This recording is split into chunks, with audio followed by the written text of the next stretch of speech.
വായു ഭഗവാൻ എപ്പോഴും നമ്മളെ സേവിച്ചുകൊണ്ടിരിക്കുന്നുണ്ട്. ബാക്കിയുള്ളവരുടെ സർവീസിനൊക്കെ നമുക്ക് റെക്കഗ്നിഷൻ ഉണ്ട്. ഈവൻ സൂര്യൻ്റെയും ചന്ദ്രൻ്റെയും സേവനം പോലും നമ്മൾ സ്മരിക്കാറുണ്ട്. സൂര്യന് ഇടയ്ക്ക് ഓർമ്മ വരുമ്പോഴെങ്കിലും സൗകര്യം കിട്ടുമ്പോഴെങ്കിലും നമ്മൾ സൂര്യവന്ദനവും സൂര്യ നമസ്കാരവും സൂര്യപ്രാർത്ഥനയൊക്കെ ചെയ്യുന്നുണ്ട്. ചന്ദ്രനെ കാണുമ്പോഴൊക്കെ നമ്മൾ ആ ഭംഗി കാണുമ്പോഴെങ്കിലും അതൊക്കെ ഒന്ന് ഓർമ്മിക്കാറുണ്ട്. വായു ഭഗവാനെ അങ്ങനെ നിരന്തരം ഒന്നും സ്മരിക്കാറുമില്ല. മാത്രമല്ല വായു അത് പ്രതീക്ഷിക്കാറുമില്ല. പിന്നെ സൂര്യചന്ദ്രന്മാർ ഉൾപ്പെടെയുള്ള മറ്റുള്ള എല്ലാ പ്രകൃതി ഘടകങ്ങളും നമുക്ക് വ്യക്തമാണ്. സൂര്യൻ ഉദിക്കുന്നത് കാണാം, അസ്തമിക്കുന്നത് കാണാം, ചന്ദ്രൻ്റെ ഏറ്റക്കുറച്ചിലുകളെല്ലാം കാണാം. ബാക്കി എല്ലാ ഘടകങ്ങളും, ഭൂമിയും അഗ്നിയും എല്ലാം നമുക്ക് കാണാൻ പറ്റുന്നതാണ്. വായു ഭഗവാനെ കാണാൻ സാധിക്കില്ല. എവിടെ നിന്നുകൊണ്ടാണ് നമ്മളെ സേവിക്കുന്നത്? അദൃശ്യമായി നിന്നുകൊണ്ട്, അവ്യക്തമായി നിന്നുകൊണ്ട്, ഒരു റെക്കഗ്നിഷൻ പ്രതീക്ഷിക്കാതെ. സൂര്യഭഗവാൻ രാവിലെ മാത്രമേ ഉണ്ടാവുള്ളൂ, രാത്രിയില്ല. ചന്ദ്രനെ നമുക്ക് പകൽ സമയത്ത് വ്യക്തമായി കാണാൻ സാധിക്കുന്നില്ല. പക്ഷേ വായു ഭഗവാൻ നമ്മൾ ഉറങ്ങുമ്പോഴും സ്വപ്നം കാണുമ്പോഴും ജാഗ്രത അവസ്ഥയിൽ ഇങ്ങനെ ഉണർന്നിരിക്കുമ്പോഴും എല്ലാ സമയത്തും 24 hours സർവീസാണ്. പക്ഷേ റെക്കഗ്നിഷനൊന്നും പ്രതീക്ഷിക്കുന്നില്ല. നമ്മൾ മിക്കവാറും കൊടുക്കാറുമില്ല. അല്ലെ, ജലദോഷം വരെ മറ്റെന്തെങ്കിലും ശ്വാസതടസ്സം അനുഭവിക്കുമ്പോഴാണ് അതിൻ്റെ വില നമ്മളറിയാം. എന്തൊരു ബുദ്ധിമുട്ടാണ് ശ്വാസം കിട്ടിയില്ലെങ്കിൽ. അങ്ങനെ എന്തെങ്കിലും പ്രത്യേക സന്നിഗ്ധ ഘട്ടങ്ങളിൽ മാത്രമേ നമ്മൾ അറിയുന്നുള്ളൂ. അല്ലാത്ത സമയത്ത് അതിന് വേണ്ട കെയർ കൊടുക്കുകയോ അത് ക്രമികമായിട്ടാണോ നടക്കുന്നതെന്ന് പോലും നമ്മൾ ശ്രദ്ധിക്കാതെ വളരെ അതിനെ നിസ്സാരമാക്കി തള്ളുന്നതാണ്. ഇതേപോലെ തന്നെ ഹനുമാൻജിയും ആരെയെല്ലാം സഹായിക്കുന്നു, ആരെയെല്ലാം ശുദ്ധീകരിക്കുന്നു, പക്ഷെ തിരിച്ചൊന്നും പ്രതീക്ഷിക്കുന്നേയില്ല. ഇതാണ് ഹനുമാൻ ചാലീസയുടെയും ഓരോ വാക്കും നമുക്ക് അതിന് ഓരോന്നും മനസ്സിലാക്കാനുണ്ട്. ഈ ഹനുമാൻ എന്നുള്ളത് നമ്മൾ ഒരു വാനരൻ എന്നുള്ള ഒരു ഇതിൽ, അല്ലെങ്കിൽ ഒരു ദൈവം, അങ്ങനെ നമ്മൾ എന്തുകൊണ്ട് ഒരു ദൈവം എന്നുള്ള ഒരു തലത്തിലേക്ക് ഉയരുന്നു എന്നുള്ളത് മനസ്സിലാക്കിയിട്ടില്ലെങ്കിൽ ഹനുമാനുള്ള ഭക്തി നമുക്ക് ഉറക്കില്ല എന്നാണ്. ഈ ഹനുമാൻ ചാലീസ അവിടെ നമുക്ക് നല്ലപോലെ സഹായിക്കും. കാരണം ഓരോ വാക്കിലും ഒരുപാട് ഗുണങ്ങളെ നമുക്കിങ്ങനെ വ്യക്തമാക്കി കാണിച്ചു തരുന്നുണ്ട്. അപ്പോൾ ഇങ്ങനെയുള്ള ഹനുമാൻജിയെ ഞാൻ സ്മരിക്കുന്നു. സ്മരണയാണ് പ്രധാനം. എല്ലാ ഭഗവാനും ഏറ്റവും ഇഷ്ടം എന്താ? അവരൊന്ന് ഓർത്താൽ മതി. നമ്മൾ കൊടുക്കുന്ന നൈവേദ്യമോ അല്ലെങ്കിൽ നമ്മൾ ചെയ്യുന്ന പ്രദക്ഷിണങ്ങളുടെ എണ്ണം തെറ്റുന്നുണ്ടോ ശരിയാവുന്നുണ്ടോ എന്നുള്ളതൊന്നല്ല അവർ നോക്കുന്നത്. അല്ലേ, യസ്യ സ്മരണമാത്രേണ ജന്മസംസാരബന്ധനാത് വിമുച്ചതേ നമസ്തസ്മൈ തസ്മൈ വിമുച്ചതേ. സ്മരണ മാത്രേണ എന്നാ. നമ്മളോട് പൂജിക്കണം എന്നൊന്നും നിർബന്ധം പറഞ്ഞിട്ടില്ല. സ്മരിക്കൂ, ഓർമ്മിച്ചാൽ മതി എന്നാ. അവിടെയും ആന്തരാർത്ഥം എന്താണ്? യസ്യ സ്മരണ മാത്രേണ, ഏതൊന്നിനെ സ്മരിച്ചാലാണ്. അപ്പോൾ നേരത്തെ പറഞ്ഞാൽ അത് ഓർമ്മിക്കണം. നമ്മൾ എന്താണോ നമ്മൾ വിസ്മരിച്ചത് അതിനെ സ്മരിക്കണം. അപ്പോൾ ശരിക്കും വിഷ്ണുതത്വം അതാണല്ലോ. എന്താ നമ്മൾ വിസ്മരിച്ചത്? നമ്മുടെ സ്വരൂപം. ആ സ്വരൂപത്തിനെ നമ്മൾ സ്മരിക്കുക. ഞാൻ ആ വിഷ്ണുവാണ്, അല്ലെങ്കിൽ ഞാൻ ആ ശിവനാണ്, ശിവോഹം ശിവോഹം, ആ പരമാത്മാവാണ് ഞാൻ, ബ്രഹ്മോഹം എന്നുള്ള സ്മരണ വരുമ്പോഴാണ് നമുക്ക് ശരിക്കും നമ്മൾ രക്ഷപ്പെടുന്നത്. അത് വെറുതെ വിഷ്ണു സഹസ്രനാമം ഇങ്ങനെ ചറവറാ ജപിച്ചത് കൊണ്ടൊന്നും നമുക്ക് മോക്ഷമൊന്നും പറ്റുന്നില്ല. ബൈഹാർട്ട് പഠിച്ചതെന്നുള്ള ഒരു സന്തോഷം, ഒരു സംതൃപ്തി ഉണ്ടെന്നല്ലാതെ മാറ്റം വരുന്നില്ല എന്നർത്ഥം. ഇവിടെ ഹനുമാൻജി എങ്ങനെയാണ് പറഞ്ഞത്? ശരിക്കും സ്മരിക്കൂ. ആരാണ് ഹനുമാൻജി എന്ന് അറിഞ്ഞുകൊണ്ട് നമ്മൾ സ്മരിച്ചാൽ ഇതൊക്കെ സംഭവിക്കുന്നു. അല്ലെങ്കിൽ ഹനുമാൻ ചാലീസയും പഠിക്കാൻ എളുപ്പമാണ്. ഒരു 4 പ്രാവശ്യം അടുപ്പിച്ച് വായിച്ചു കഴിഞ്ഞാൽ നമുക്ക് ഈസി ആയിട്ട് ബൈഹാർട്ടാക്കാം. പക്ഷേ അതും നമ്മൾ അർത്ഥമൊന്നും അറിയാതെ വെറുതെ ഇങ്ങനെ എണ്ണം തയ്ക്കാൻ വേണ്ടി ബൈഹാർട്ട് ചെയ്തിട്ട് നമുക്കതിൻ്റെ ഫലം കിട്ടിയില്ല എന്ന് പിന്നെ തുളസിദാസ് ആദ്യമേ പറഞ്ഞിട്ടുണ്ടല്ലോ മോക്ഷം കിട്ടുന്നുള്ളത്. ഇവിടെ കാമനകൾ പോലും പൂർത്തിയാവുന്നില്ല എന്ന് നമുക്ക് കംപ്ലൈൻറ്റ് വരും. അപ്പം അങ്ങനെയല്ല, അതിൻ്റെ ഓരോ വാക്കുകളും നമ്മുടെ മനസ്സിനെ സ്പർശിക്കുന്ന തരത്തിലാണ് പറയുന്നത്. സുമിരോ പവനകുമാർ. ഈ ഹനുമാൻജിയെ മറ്റൊരു സ്ഥലത്ത് അദ്ദേഹം പറയുന്നത് രാമനാമ കലി കാമത്തരു. വിനയപത്രിക എന്നുള്ള തുളസിദാസിയുടെ തന്നെ മറ്റൊരു പ്രമുഖ കൃതിയിൽ ഈ ഹനുമാൻജിയുടെ സ്മരണ പറയുന്നുണ്ട്. രാമനാമ കലികാമതരു സകല സുമംഗള കന്ത് സുമിരത്ത് കരത്തല സിദ്ധി ജഗ് പക പക പരമാനന്ദ. ഹനുമാൻജിയുടെ സ്മരണ കലികാലത്തിൽ ഈ രാമനാമം പോലെ തന്നെ കലികാലത്തിൽ കാമതരു, കാമനകളെ പൂർത്തീകരിക്കാനുള്ള കൽപ്പവൃക്ഷം പോലെയാണ് ശ്രീരാമചന്ദ്രൻ്റെ നാമം ജപിക്കുന്നത് തന്നെ. ആ ശ്രീരാമചന്ദ്രനെ ആശ്രയിക്കുന്ന സേവിക്കുന്ന ഹനുമാൻജിയെ സ്മരിച്ചാലും അതൊരു കൽപ്പവൃക്ഷം പോലെയാണ്. നമ്മുടെ എല്ലാ കാമനകളെയും പൂർത്തീകരിച്ചു തരുന്നതാണ്. മാത്രമല്ല കരതല സിദ്ധി, ഹനുമാൻ ചാലീസിൽ നമ്മൾ നേരത്തെ കേട്ടു, അഷ്ടസിദ്ധി നവനിധിക്കേ ദാദാ, എല്ലാ സിദ്ധികളുമുള്ളവനാണ്. സിദ്ധി, നമുക്ക് ഈ ലോകത്തിലുള്ള സിദ്ധി വേണോ പരമസിദ്ധി വേണോ, രണ്ടും നമുക്ക് കിട്ടും. അതുപോലെ തന്നെ പഗ് പഗ് പരമാനന്ദ്, ഓരോ പദത്തിലും ഓരോ നമ്മളുടെ അടിയിലും പരമാനന്ദം. സ്വാദു സ്വാദു പദേ പദേന്ന് ഭാഗവതത്തിൽ പറയുന്ന പോലെ ഓരോ പ്രാവശ്യവും നമ്മൾ സ്മരിക്കുമ്പോഴും സ്വാദു സ്വാദു, ആ പരമാനന്ദത്തിൻ്റെ സ്വാദ് നമുക്ക് ആസ്വദിക്കാൻ സാധിക്കുന്നു എന്ന്. ബുദ്ധിഹീന തനു ജാനിക്കേ സുമിരോ പവനകുമാർ, ഹേ പവൻകുമാർ.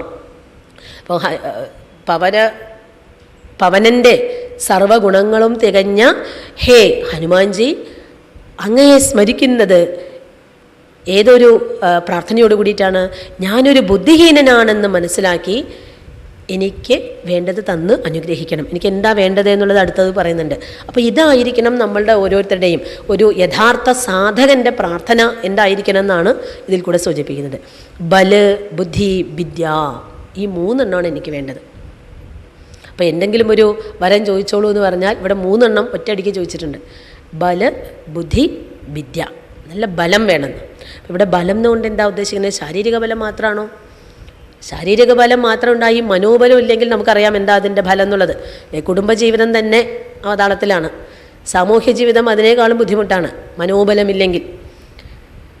അപ്പോൾ ഇവിടെ ശാരീരിക ബലം മാത്രമല്ല, അതും ആവശ്യമാണ്. ഭൗതികമായിരിക്കുന്ന സുഖസൗകര്യങ്ങളെ നേടുന്നതിനും ആസ്വദിക്കുന്നതിനും ശാരീരിക ബലം ആവശ്യമാണ്. പക്ഷേ നമ്മുടെ കുറച്ചുകൂടെ വലിയ ലക്ഷ്യത്തിലേക്ക്, ഏറ്റവും പരമോന്നത ലക്ഷ്യത്തിലേക്ക് എത്താനായിട്ട് കൂടുതലായിട്ട് നമുക്ക് വേണ്ടത് മനോബലം. മനസ്സിലെ വികാരങ്ങളെ കീഴടക്കാനുള്ള ബലം, അതിജീവിക്കാനുള്ള ബലം, ട്രാൻസെൻഡ് ചെയ്യാനുള്ള ബലം. ഈ വികാരങ്ങളാണ് നമ്മളുടെ തടസ്സം. ആ വികാരങ്ങൾ എന്ത് ചെയ്യുന്നു? വികാരങ്ങൾ ഒരു ആവേശം ഉണ്ടാക്കുക ചെയ്യുക. അത് ഒന്നായിട്ടല്ല വരിക, ഒരുപാട് എണ്ണം ഒരുമിച്ച് വരും. ഈ വികാരങ്ങൾക്ക് ശക്തി കൂടുമ്പോൾ നമ്മളുടെ ഉള്ളിലെ വിവേകം ദുർബലമാവുകയാണ്. അപ്പോൾ പലപ്പോഴും വികാരം വിവേകത്തിനെ അടിച്ചമർത്തുമ്പോഴാണ് നമ്മളുടെ ഉള്ളിലെ വാനരത്വം പുറത്തു വരുന്നത്. നമ്മളുടെ ഉള്ളിലെ മനസ്സ് ഈ വാനരനെ പോലെ തന്നെയാണ്, ചഞ്ചലമായിക്കൊണ്ട് ചാടിക്കൊണ്ടിരിക്കും. അത് ജയിച്ചു കഴിഞ്ഞാൽ നമുക്ക് ജീവിതത്തിൽ ജയമുണ്ടാവുന്നില്ല. അതുകൊണ്ട് എനിക്കിവിടെ വേണ്ടത് എന്താണ്? ഈ വികാരങ്ങളെ അതിജീവിക്കാനുള്ള ബലം, ആന്തരിക ബലം അത് തരുമെന്ന്. അതുപോലെ ബുദ്ധി എന്ന് പറയുമ്പോഴും പലതരത്തിലുള്ള ബുദ്ധികളുണ്ട്, നമുക്കതിനെ പരിചയമുണ്ട്. ഏറ്റവും മോശമായിരിക്കുന്നത്, ഒന്നിനും കൊള്ളാത്തത് മന്ദബുദ്ധി. ലോകത്തിൽ ജീവിക്കാൻ തന്നെ വലിയ വിഷമമാണ് മന്ദബുദ്ധികളായി കഴിഞ്ഞാൽ. വളരെ പതുക്കെ കത്തുള്ളൂ. ആരെങ്കിലും എന്തെങ്കിലും തമാശ പറഞ്ഞാൽ തന്നെ ചിരിക്കാൻ കുറേ സമയമെടുക്കും. കാരണം പ്രകാശിക്കാൻ ബുദ്ധിമുട്ടാണ്. അവസരത്തിന് ഉയരാൻ പറ്റാത്തത്, കാര്യങ്ങളെ കണ്ട ഉടനെ മനസ്സിലാക്കാൻ പറ്റാത്ത ബുദ്ധിയാണ് മന്ദബുദ്ധി. ഈ മന്ദബുദ്ധി എവിടെയും നമ്മളെ സഹായിക്കുന്നില്ല. മറ്റൊരു ബുദ്ധിയുണ്ട്, സ്ഥൂലബുദ്ധി എന്ന് പറഞ്ഞാൽ പുറമേയുള്ള കാര്യങ്ങളൊക്കെ കേട്ട് പഠിക്കാനൊക്കെ ബൈഹാർട്ട് ചെയ്ത് ഇങ്ങനെ മാർക്ക് വാങ്ങിക്കാം അല്ലേ. ഇപ്പോൾ ഇപ്പോഴത്തെ ട്രെൻഡ് അനുസരിച്ചിട്ട് നമുക്ക് കിട്ടുന്ന 95, 98.5 ഒക്കെ കിട്ടിയിട്ട് ഇങ്ങനെ നമ്മൾ അഭിമാനിച്ച് നടക്കുന്നുണ്ടല്ലോ. പക്ഷേ ജീവിതത്തിൽ വരുമ്പോൾ പലപ്പോഴും 0-ലും താഴെയാണ്. ആ ബുദ്ധിയാണ് സ്ഥൂലബുദ്ധി. ഭൗതികത്തിൽ വേണ്ടിയിരിക്കുന്ന നമുക്ക് നിലയും വിലയെല്ലാം ഉറപ്പിക്കാനുള്ള ബുദ്ധിയൊക്കെ അതൊക്കെ കേട്ട ഉടനെ മനസ്സിലാക്കാം. കുറച്ച് നേരം മെനക്കെട്ടിരുന്നാൽ എന്ത് കാര്യങ്ങളും നമുക്കിങ്ങനെ വിഴുങ്ങി സ്വന്തമാക്കാൻ പറ്റുന്നതാണ് സ്ഥൂലബുദ്ധി. അതുകൊണ്ട് നമുക്ക് ആത്മതത്വത്തിനെ കിട്ടില്ല. ഞാൻ ആരാണ്? നമ്മുടെ സ്വരൂപ സ്മൃതി ഉണ്ടാവാൻ ഈ രണ്ട് ബുദ്ധിയും പറ്റില്ല. പിന്നെ മൂന്നാമതൊരു തരം ബുദ്ധിയുണ്ട്, അത് തീക്ഷ്ണബുദ്ധിയാണ്. തീക്ഷ്ണബുദ്ധി അത് അതിനേക്കാളും അപകടകാരിയാണ്. സ്ഥൂലബുദ്ധിയേക്കാളും കുറച്ചുകൂടി കഴിവാണ് അവിടെ. കാരണം ഒറ്റ സെക്കൻഡോട് കാര്യം മനസ്സിലാക്കും, പക്ഷെ വളരെ ക്രിട്ടിക്കലായിരിക്കും. എല്ലാറ്റിനെയും ക്രിട്ടിസൈസ് ചെയ്ത് അതിൻ്റെ നെഗറ്റീവ് സൈഡ് മാത്രം കണ്ട് അപ്പം തന്നെ പ്രതികരിച്ച് ഇതെന്തുകൊണ്ട് അങ്ങനെ ആയിക്കൂടെ, അതിങ്ങനെ ആയിക്കൂടെ, അങ്ങനെ തന്നെ 4 അഭിപ്രായമൊക്കെ പറഞ്ഞ് എന്തിനിങ്ങനെ ഖണ്ഡിച്ച് പറയാനുള്ള പ്രവണത. പെട്ടെന്ന് കാര്യം മനസ്സിലാവും, വളരെ കൂർമ്മ ബുദ്ധിയുണ്ടാവും, പക്ഷേ ഫലത്തിലേക്ക് എത്തിക്കില്ല. അതാണ് തീക്ഷ്ണബുദ്ധി. വളരെ പെട്ടെന്ന് പ്രകാശിക്കും, പക്ഷേ ഫലത്തിലേക്ക് നമ്മളെ എത്തിക്കുന്നില്ല. അപ്പോൾ ഇത് മൂന്നുമല്ല ഇവിടെ ഉദ്ദേശിച്ചത്. ഇവിടെ ബുദ്ധി എന്നുള്ളതുകൊണ്ട് സൂക്ഷ്മബുദ്ധി, ഇതാണ് ബെസ്റ്റ്. സൂക്ഷ്മബുദ്ധി. അപ്പോൾ ഈ ഏത് ബുദ്ധിയാണ് എനിക്ക് വേണ്ടത്? സത്തിനെ കാണാനുള്ള ബുദ്ധി. ഞാൻ ബുദ്ധിഹീനനാണല്ലോ, ഈ അജ്ഞാനം ഉള്ളതുകൊണ്ടാണ് എനിക്ക് ഞാൻ ആരാണെന്ന് ഓർമ്മയില്ലാതായത്. അതുകൊണ്ടാണ് എനിക്ക് ദേഹതാതാത്മ്യം ഉണ്ടായത്. ദേഹതാതാത്മ്യം ഉള്ളതുകൊണ്ടാണ് കാമനകൾ ഉണ്ടായത്. കാമനകൾ ഉള്ളതുകൊണ്ടാണ് സുഖദുഃഖാദികളിൽ വ്യാമോഹപ്പെടുന്നത്. അതുള്ളതുകൊണ്ടാണ് എൻ്റെ സമാധാനം നഷ്ടപ്പെട്ടത്. അപ്പം എവിടെയാണ് ഈ സമാധാനവും സമാധാനക്കേടും? സമാധാനം എന്ന് പറഞ്ഞാൽ മനസ്സ് ഇളകാതിരിക്കുന്നതാണ് സമാധാനം. നമ്മളൊരു തെറ്റായിട്ടുള്ളൊരു പ്രയോഗം നമ്മൾ ചെയ്യാറുണ്ട് അല്ലേ, ഒരു മനസ്സമാധാനം ഇല്ല. പക്ഷെ ശരിക്കും അത് അത്ര ശരിയാണെന്ന് തോന്നില്ല. കാരണം മനസ്സുണ്ടെങ്കിൽ സമാധാനം ഉണ്ടാവില്ല. മനസ്സിലെപ്പോഴും ചിന്തനം ഉണ്ടാവും. അപ്പം മനസ്സ് പ്രവർത്തിച്ചാൽ സമാധാനമില്ല. സമ്യക് ആധാനം, സമ്യക്കായിട്ട് പൂർണ്ണമായിട്ട് വളരെ വ്യക്തമായിട്ട് നമ്മളുടെ സ്വരൂപത്തിൽ ഉറച്ചു നിൽക്കാൻ സാധിക്കലാണ് സമാധാനം. അവിടെ മനസ്സുണ്ടാവില്ല. മനസ്സ് നശിക്കുമ്പോഴാണ്, മനസ്സ് ലയിക്കുമ്പോഴാണ് സമാധാനം ഉണ്ടാവുക. ഈ മനസ്സമാധാനം ഇല്ല എന്ന് നമ്മൾ വിഷമിക്കേണ്ട ആവശ്യമില്ല. മനസ്സുള്ളതുകൊണ്ടാണ് സമാധാനം ഇല്ലാത്തത്. അപ്പോൾ സമാധാനം കിട്ടണമെങ്കിൽ എന്താ വഴി? മനസ്സിനെ ശമിപ്പിക്കാം. അപ്പോൾ ഈ മനസ്സിലാണ് വികാരം ഉണ്ടാവുന്നത്.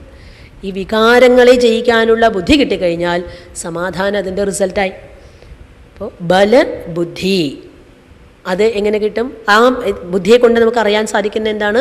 വിദ്യ. വിദ്യ എന്താ? വിമുക്തിയിലേക്കുള്ള മാർഗം. അതാണ് ശരിയായിരിക്കുന്ന വിദ്യ. ഏതൊന്ന് അറിഞ്ഞാലാണോ നമുക്ക് സമ്പൂർണ്ണ സ്വാതന്ത്ര്യം, പരിപൂർണ ആനന്ദം കിട്ടുന്നത്, അതാണ് വിദ്യ. അതൊന്നേ ഉള്ളൂ, അതാണ് ആത്മവിദ്യ. അതാണ് നമ്മൾ സകല ഉപനിഷത്തുകളിൽ കൂടിയിട്ടും ഭാഗവതത്തിൽ കൂടിയും ഗീതയിൽ കൂടിയും മറ്റുള്ള പ്രകരണ ഗ്രന്ഥങ്ങളിലും എല്ലാം സൂചിപ്പിക്കുന്ന പരമോന്നത വിദ്യ ആത്മവിദ്യ. അപ്പോൾ ഇവിടെ നമുക്ക് രണ്ടർത്ഥത്തിലും എടുക്കാം. ഈ കായിക ബലം വേണമെന്നുള്ളവർക്ക് ആവാം, മറ്റുള്ള വിദ്യാഭ്യാസത്തിന് നമുക്ക് പുരോഗതി ഉണ്ടാവണം. അതുകൊണ്ടാണ് മറ്റ് പല സംസ്ഥാനങ്ങളിലും ഈ പഠിക്കുന്ന കുട്ടികളുടെ പോക്കറ്റിലൊക്കെ ഇത് കാണാറുണ്ട്. ടെൻഷനൊക്കെ വരുമ്പോൾ പരീക്ഷ ദിവസമൊക്കെ ഹനുമാൻ ചാലീസ ഇങ്ങനെ മാർക്ക് വേഗം കിട്ടുന്നതാണ്. ഈ ഓഫീസിൻ്റെ ടേബിളിലൊക്കെ ഇങ്ങനെ കാണാറുണ്ട്, പോക്കറ്റ് സൈസിലൊക്കെ. അതുകൊണ്ട് അവിടെയൊക്കെ ഈ 1 രൂപയ്ക്കൊക്കെ ഇത്രയും വന്ന ഹനുമാൻ ചാലീസ കിട്ടും, ഇതിങ്ങനെ കൊണ്ടു നടക്കാനായിട്ട്. അപ്പോൾ ഈ പരീക്ഷയുടെ ടെൻഷൻ വരുന്ന സമയത്ത് ഹനുമാൻജിയെ സ്മരിച്ചു കഴിഞ്ഞാൽ കുറേ മാർക്ക് കിട്ടും, അങ്ങനെ ബുദ്ധി കിട്ടുന്നതാണല്ലോ പറഞ്ഞിരിക്കുന്നത്. അപ്പോൾ അതിനും ഉപയോഗിക്കാറുണ്ട് എന്ന് പറയാണ്. അത് നമ്മുടെ വിശ്വാസം അനുസരിച്ചിട്ടാണ്. നമുക്ക് അതൊക്കെ വേണമെന്നുണ്ടെങ്കിൽ അതും കിട്ടുന്നു. അതല്ല എനിക്ക് ആത്മവിദ്യ വേണം, അതുമാവാം. ഈ ആത്മവിദ്യ കിട്ടണമെന്നുണ്ടെങ്കിൽ സൂക്ഷ്മബുദ്ധി വേണം. സൂക്ഷ്മബുദ്ധി വേണം എന്നുണ്ടെങ്കിൽ മനോബലം വേണം. മനസ്സിൻ്റെ പരമോന്നത അവസ്ഥയിൽ നിന്നാണ് നമ്മൾ ബുദ്ധിയുടെ തലത്തിലേക്ക് കിടക്കുന്നത്. ആ ബുദ്ധിയുടെ ഉത്കൃഷ്ടമായിരിക്കുന്ന അവസ്ഥയാണ് സൂക്ഷ്മബുദ്ധി. ആ സൂക്ഷ്മബുദ്ധിയിൽ കൂടെ മാത്രമേ നമുക്ക് ആത്മവിദ്യയെ ലഭിക്കാൻ സാധിക്കുള്ളൂ. അപ്പോൾ ഇത് മൂന്നും പടിപടിയായിട്ട് പറഞ്ഞിരിക്കുകയാണ്. അപ്പം നമ്മുടെ പ്രാർത്ഥന എന്തായിരിക്കണം? യഥാർത്ഥ സാധകൻ്റെ പ്രാർത്ഥന എന്തായിരിക്കണം എന്ന് തുളസിദാസ് ഇവിടെ തന്നെ പറഞ്ഞു തന്നു.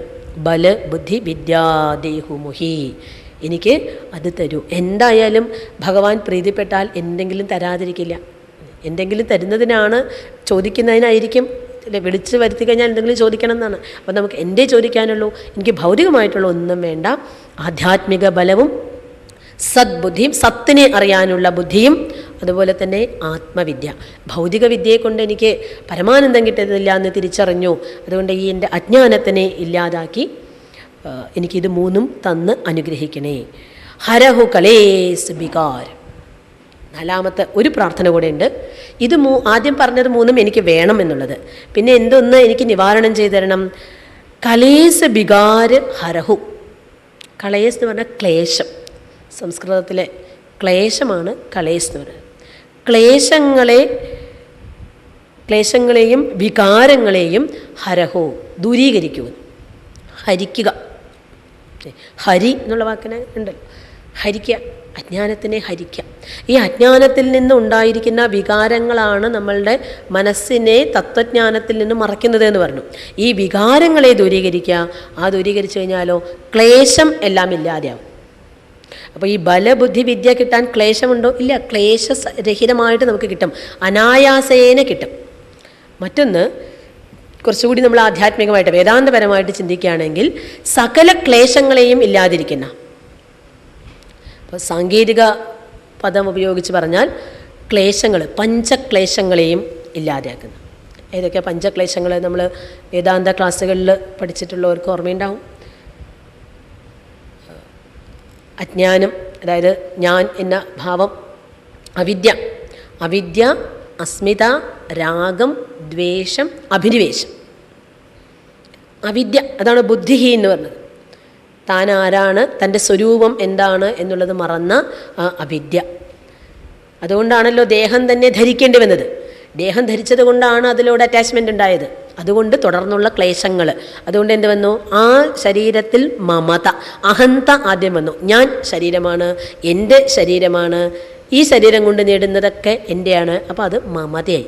എനിക്ക് വേണ്ടത്, എനിക്ക് സുഖം തരുന്നത്, എൻ്റേതായിരിക്കുന്നതൊക്കെ, അതിനോടൊക്കെ നമുക്കൊരു പ്രത്യേക ഇഷ്ടം, മമത. പിന്നീട് രാഗം, ദ്വേഷം. അപ്പോൾ ഇതൊക്കെ എനിക്ക് എപ്പോഴും ഉണ്ടായിക്കൊണ്ടിരിക്കണം. എൻ്റെ മമതകളെ പൂർത്തീകരിക്കുന്നതെല്ലാം എപ്പോഴും എൻ്റെ കൂടെ ഉണ്ടായിരിക്കണം എന്നുള്ളതാണ് അസ്മിത. പിന്നെ ഞാൻ ഈ ശരീരമാണ് എന്ന് ചിന്തിക്കുന്നതോടുകൂടി നമ്മൾ പ്രതീക്ഷിച്ചു തുടങ്ങി ഈ ശരീരം എപ്പോഴും സുഖമായിട്ടിരിക്കണം, ഇതിനൊരു കുറവുണ്ടാവരുത്, ഇതിനൊരു വിഷമം ഉണ്ടാവരുത്, ഇതിനൊരു തരത്തിലുള്ള അസുഖം വരരുത്, യാതൊരു തരത്തിലുള്ള സുഖക്കുറവും ഉണ്ടാവരുത്. അപ്പോൾ അതിനെ സഹായിക്കുന്ന സംഗതികളോടൊക്കെ നമുക്ക് രാഗം. അതിനു വേണ്ടിയിട്ട് നമ്മൾക്ക് വേണ്ടപ്പെട്ടവരോടും നമ്മുടെ സാധന സാമഗ്രികളോടും സ്വത്തിനോടും വ്യക്തിബന്ധങ്ങളോടും ഒക്കെയുള്ള നമ്മുടെ അനുരാഗം, അത് അനുരാഗം. വീണ്ടും വീണ്ടും കിട്ടണം എന്നുള്ളത് അത് രാഗമായി. പിന്നെ ദ്വേഷം, കിട്ടാത്തതിനോടൊക്കെ തടസ്സം നിൽക്കുന്നതോടൊക്കെ, നമ്മുടെ സന്തോഷത്തിന് തടസ്സം നിൽക്കുന്നതെല്ലാം നമുക്ക് ദ്വേഷത്തിന് വിധേയമാണ്. അപ്പോൾ നാലാമത്തേത് ദ്വേഷം. അതൊരു ക്ലേശമല്ലേ? എന്തിനോടെങ്കിലും നമുക്ക് ദ്വേഷമുണ്ടെങ്കിൽ നമ്മുടെ മനസ്സിളകി. ഇളകിയ മനസ്സിൽ ആത്മബിംബം പ്രതിഫലിക്കില്ലല്ലോ. മനസ്സിൽ പൊടിപടലങ്ങളെല്ലാം നീങ്ങി അത് കണ്ണാടി പോലെ വളരെ സംശുദ്ധമായാലേ ആത്മപ്രതിബിംബം അതിന് പ്രകാശിക്കുള്ളൂ. അതാണ് ആദ്യം പ്രാർത്ഥിച്ചത്. അതിന് തടസ്സം വരും. അപ്പോൾ എന്തിനോടെങ്കിലും നമുക്ക് ദ്വേഷം ഉണ്ടെങ്കിൽ, അതാണ് നമ്മൾ ലോകാസമസ്താ സുഖിനോ ഭവന്തു എന്നൊക്കെ പ്രാർത്ഥിക്കുകയും കിടക്കാൻ പോകുമ്പോഴും എഴുന്നേൽക്കുമ്പോഴൊക്കെ സർവ്വചരാചരങ്ങൾക്കും നമ്മൾ എല്ലാവർക്കും എന്താ പറയുക, സ്നേഹം പകർന്നു കൊടുത്തുകൊണ്ടും എല്ലാവരോടും ക്ഷമിച്ചുകൊണ്ടൊക്കെ എഴുന്നേൽക്കാനും കിടക്കാനും ഒക്കെ പറയണത്. അപ്പോൾ മനസ്സ് നമുക്കിങ്ങനെ ശുദ്ധിയിലേക്ക് ഉയരുള്ളൂ. അതല്ലെങ്കിൽ പല ഡിസ്റ്റർബൻസ് ഉണ്ടാവും. ഈ ഡിസ്റ്റർബായിരിക്കുന്ന മനസ്സിൽ ആത്മപ്രകാശം കിട്ടുന്നില്ല. അപ്പോൾ ആ ദ്വേഷം ഒരു തടസ്സം. പിന്നെ അഞ്ചാമത്തെയാണ് അഭിനിവേശം. അഭിനിവേശം എന്ന് പറഞ്ഞാൽ ഈ ശരീരവും ശരീരത്തിനോട് ബന്ധപ്പെട്ട്, പ്രത്യേകിച്ച് ഈ ശരീരം എത്ര കൊള്ളരുതാത്താണെങ്കിലും, എത്രയോ അസുഖങ്ങളുടെ ഇരിപ്പിടമാണെങ്കിലും, എത്ര വൃത്തികെട്ടതാണെങ്കിലും, എത്രയും അപമാനവും വിഷമങ്ങളൊക്കെ സഹിച്ച ശരീരമാണെങ്കിലും ഇത് വിടാൻ ആർക്കും താല്പര്യം ഉണ്ടാകുന്നില്ല. എത്രയൊക്കെ ജീവിച്ചാലും നമുക്ക് പിന്നെയും ആഗ്രഹം 4 ദിവസം കൂടി നിൽക്കുമോ, കുറച്ച് നേരം കൂടിയെങ്കിലും എനിക്ക് നിൽക്കാൻ സാധിക്കുമോ എന്നുള്ള അഭിനിവേശം. അത് നമ്മൾ പ്രത്യേകിച്ചിട്ടുണ്ടാക്കുന്നതല്ല. എന്നാൽ ഈ അഹന്ത വന്നതോടുകൂടി, അല്ലെങ്കിൽ അവിദ്യ ഉണ്ടാകുന്നതോടുകൂടി ഇത് 4ഉം ഉണ്ടാകും. അതുകൊണ്ട് ഇതിനെ ഒരു സെറ്റായിട്ടാണ് പറയുക, പഞ്ചക്ലേശങ്ങൾ. നമുക്ക് ഈ പ്രാർത്ഥനയിൽ തന്നെ ഇപ്പോൾ എത്രയാണ് ഒതുക്കിയിരിക്കുന്നത്. ഈ ഹനുമാൻജിയെ സ്മരിക്കുമ്പോൾ പഞ്ചക്ലേശങ്ങളും ഇല്ലാതെയാവുന്നു. അവിദ്യ ഇല്ലാതായാൽ, കാരണമില്ലാതായാൽ കാര്യമില്ലാതായി. അവിദ്യ ഇല്ലാതായാൽ പിന്നെ നമുക്ക് അഹന്തയില്ല, മമതയില്ല. അപ്പോൾ നമുക്ക് അസ്മിത കുറഞ്ഞു. അസ്മിത ഇല്ലെങ്കിൽ രാഗവും ദ്വേഷവും അതിങ്ങനെ കുറഞ്ഞു വരും. ഇത് രണ്ടും ഇല്ലെങ്കിൽ അഭിനിവേശം. എപ്പോഴാണ് നമുക്ക് അഭിനിവേശം പോകുന്നത്? ഞാൻ ഈ ശരീരമല്ല, ശരീരം മരിച്ചാലും ഞാൻ മരിക്കുന്നില്ല എന്ന അറിവ് കിട്ടുമ്പോഴാണ് മരണഭയം ഇല്ലാതാവുന്നത്. ഞാൻ എന്നും നിലനിൽക്കുന്നുണ്ട്, ശരീരത്തിന് മുൻപും ശരീരം പതിച്ചതിന് ശേഷവും ഞാൻ നിൽക്കുന്നുണ്ട് എന്ന് അറിയുമ്പോൾ മാത്രമാണ് നമുക്ക് ഈ ഇതിനോടുള്ള അഭിനിവേശം പോകുന്നത്. അത് വരിക പോവുക ചെയ്തോട്ടെ, അതിൻ്റെ സമയം കഴിയുമ്പോൾ അത് പോവും, പുതിയത് വരും എന്നുള്ള സമാധാനത്തിൽ നമുക്ക് സന്തോഷമായിട്ട് ജീവിക്കാൻ സാധിക്കണമെന്ന്. അപ്പോൾ അതെനിക്ക് അനായാസം സാധിക്കണേ. അപ്പോൾ ബലബുദ്ധി വിദ്യാ ദേഹമുഹി, ഇത് 3ഉം എന്നിൽ പ്രകാശിക്കണമെങ്കിൽ എൻ്റെ മനസ്സിൽ ഇപ്പോൾ ഉള്ള ഈ പഞ്ചക്ലേശങ്ങളെയും, എന്നിൽ ഇപ്പോൾ ഉള്ള നമ്മുടെ സ്വത്ത് എന്താണ്? ഈ പഞ്ചക്ലേശങ്ങളാണ്. ഇതിനെ ദൂരീകരിക്കും. ഇതൊക്കെ കാമനകളെ ഉണ്ടാക്കുന്നതാണ്. അതുപോലെ തന്നെ വികാരങ്ങളെ. അപ്പോൾ ഈ വികാര വിജൃംഭണത്തിന് വശംവദനാകാതെ ശാന്ത മനസ്സിന് ഉടമയാക്കിയാലേ എനിക്ക് അങ്ങയുടെ തത്വം ശരിക്കും മനസ്സിലാക്കാൻ സാധിക്കുള്ളൂ. അതുകൊണ്ട് അതിന് വേണ്ടിയിട്ടുള്ളൊരു തയ്യാറെടുപ്പ് എന്താണ്? ഗുരുപാദ സേവ. ഗുരുപാദങ്ങളെ നമ്മൾ ആത്മാർത്ഥമായിട്ട് സ്മരിക്കുക. ആ പാദങ്ങളിൽ നമ്മൾ പ്രണമിച്ചുകൊണ്ട് ഗുരുവിൻ്റെ അനുഗ്രഹം ഉണ്ടെങ്കിലേ ഹനുമാൻജിയെ പോലുള്ള വിശിഷ്ട വ്യക്തിത്വത്തിൻ്റെ യശസ് പാടാൻ പോലും നമുക്ക് സാധിക്കുള്ളൂ. പാപികൾക്കേറ്റം പ്രയാസമായി തോന്നിയിടും. നമുക്ക് അനുഗ്രഹം ഉണ്ടെങ്കിലേ നാമം ജപിക്കാനോ ആ തരത്തിലുള്ള കഥകൾ പറയാനോ കേൾക്കാനോ പോലും നമുക്ക് ഭാഗ്യം കിട്ടുള്ളൂ എന്നാണ്. അപ്പോൾ ഹനുമാൻജിയുടെ നമ്മൾ നിസ്സാരമായിട്ട് കാണേണ്ടതല്ല എന്ന് ആദ്യം തന്നെ സൂചിപ്പിക്കുകയാണ്. ഹനുമാൻജി എന്ന് പറഞ്ഞാൽ എന്താ അറിയില്ലേ, അത് വായുപുത്രനാണ്, അഞ്ജനാസുതനാണ് അല്ലേ, കുറേ നമുക്ക് പര്യായങ്ങൾ കുറച്ച് കഥകളൊക്കെ അറിയാം. അതെത്രയല്ലേ ഉള്ളൂ എന്ന് നിസ്സാരമാക്കി തള്ളാതെ വളരെ വിശിഷ്ടമായിരിക്കുന്ന വ്യക്തിത്വത്തിൻ്റെ ഉടമയാണ് എന്നുള്ള ഒരു സ്മരണയോട് കൂടിയിട്ട് വേണം നമ്മൾ ഹനുമാൻ ചാലീസ ചൊല്ലാൻ. അപ്പോൾ ഇത്രയും ആണ്. നമുക്കത് ഒന്നും കൂടെ ഒന്ന് വായിക്കാമല്ലോ അല്ലേ, ഒരുമിച്ച് വായിക്കാം എല്ലാവർക്കും. ശ്രീ ഗുരു ചരണ സരോജ രജ നിജ മന മുകുരു സുധാരി. ശ്രീ ഗുരു ചരണ സരോജ രജ നിജ മന മുകുരു സുധാരി. ബരനൗ രഘുവര വിമല ജസു ജോദായകു ഫലചാരി. ബരനൗ രഘുവര വിമല ജസു ജോദായകു ഫലചാരി. ബുദ്ധിഹീന തനു ജാനികേ സുമിരോം പവന കുമാർ.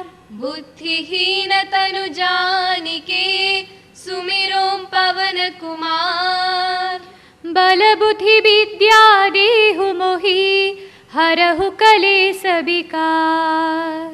ബലബുദ്ധി വിദ്യാ ദേഹു മോഹി ഹരഹു കലേശ വികാർ.